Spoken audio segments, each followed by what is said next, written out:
গাছপ্রেমী ভাই বোনেরা আসসালামু আলাইকুম। কি ভাবতেছেন? টবের মাটিতে কেঁচোকীর্ণ শামুকের সমস্যা দেখা যাচ্ছে, পিঁপড়ের সমস্যা, নেমাটোডের সমস্যা, শিকড়ের অংশে, না উই পোকার সমস্যা? এই সকল সমস্যা মাটিতে বিশেষ করে যে ধরনের পোকামাকড় জংকায়, সব সমস্যার সমাধান আজকে করব 1 মিনিটে।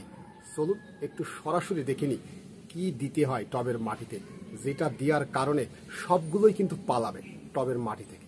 চলুন একটু দেখি।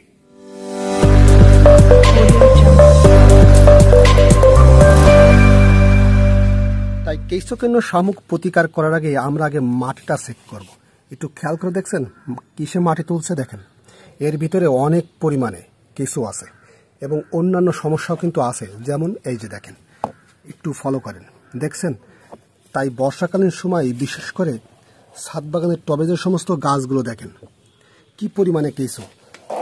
এই কেঁচো যেমন উপকার করে, ক্ষতিও কিন্তু করে, অনেক সময় শিকড় নষ্ট করে দেয়। তাই টবের মাটি থেকে কেঁচো, কেন্ন, শামুক এবং উই পোকা অন্যান্য যে সমস্যাগুলো আছে টবের মাটি থেকে কিভাবে দূর করা যায় আমরা একটু দেখে নিই, এবং কি দিতে হবে এবং কোন নিয়মে কতটুকু পরিমাণে সম্পূর্ণটা জানানোর চেষ্টা করবো আজকের এই ভিডিওতে।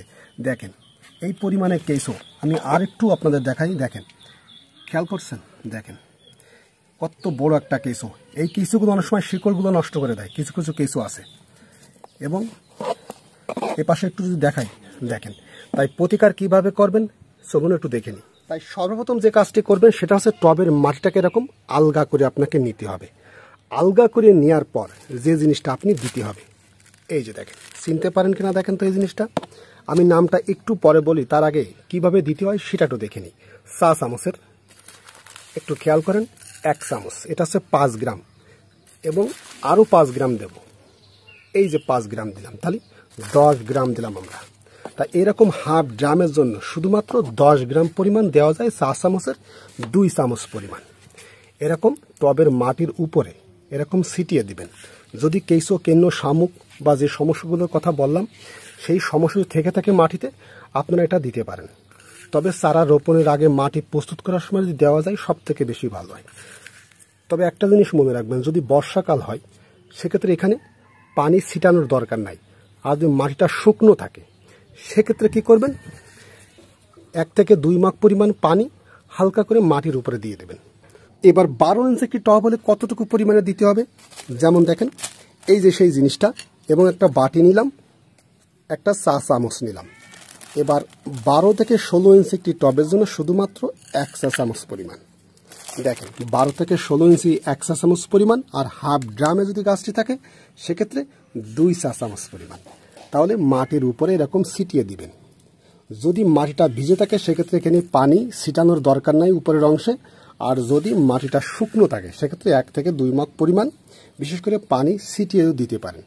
দেখবেন 24 ঘন্টার ভিতরে কেঁচো, কেন্ন, শামুক অন্যান্য যে সমস্ত পোকামাকড়ের যে সমস্যাগুলো আছে মাটিতে বিশেষ করে থেকে থাকে, সব পোকাই কিন্তু ধ্বংস হয়ে যাবে।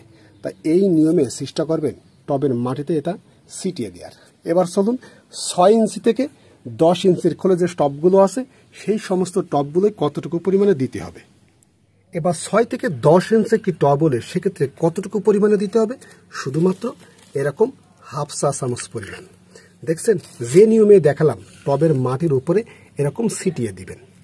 এই নিয়মে এতক্ষণ যে জিনিসটা মাটিতে প্রয়োগ করছিলাম সেটা কি জানেন, কার্বোফুরান। আর এই কার্বোফুরানটা যদি এই নিয়মে মাটিতে প্রয়োগ করা যায় সেক্ষেত্রে কেঁচো, কেন্ন, শামুক অন্যান্য যে সমস্ত পোকা মাকড় জংকায় মাটিতে 24 ঘন্টার মধ্যে ফিনিশ হয়ে যাবে বিশেষ করে।